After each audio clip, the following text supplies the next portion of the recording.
Le Niger s'apprête à accueillir du 2 au 17 février 2019 pour la première fois la phase finale de la 21e Coupe d'Afrique des Nations des moins de 20 ans. À Niamey comme à Maradi, les acteurs intervenant dans l'organisation de la CAN U20 au niveau local sont à pied d'œuvre pour assurer le suivi régulier des différentes activités. Des travaux ont été réalisés au niveau des deux villes devant accueillir la compétition. Pour mettre à jour nos infrastructures, pour créer de nouvelles infrastructures, c'est pas moins d'1 milliard. On a mobilisé plus d'1 milliard pour créer et réhabiliter l'existant.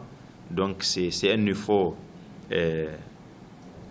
énorme dans ce contexte, et d'autres efforts vont continuer pour la question de restauration, de l'hébergement, mais également le transport, parce que cette fois-ci, il faut assurer plus de 18 navettes entre Niamey et Maradi. La tenue de ce tournoi à Maradi, la capitale économique du pays, va permettre au Niger d'avoir un second stade homologué par la CAF, après celui de Niamey, en vue d'accueillir des rencontres internationales de football.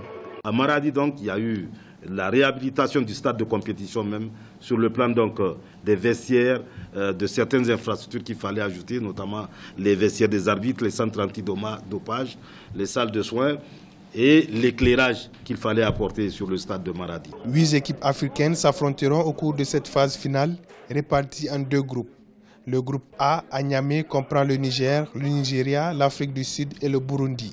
Le groupe B est composé du Burkina Faso, du Ghana, du Mali et du Sénégal. Les demi-finalistes de cette CAN U20 seront qualifiés pour la Coupe du Monde Junior 2019 prévue du 25 mai au 16 juin en Pologne.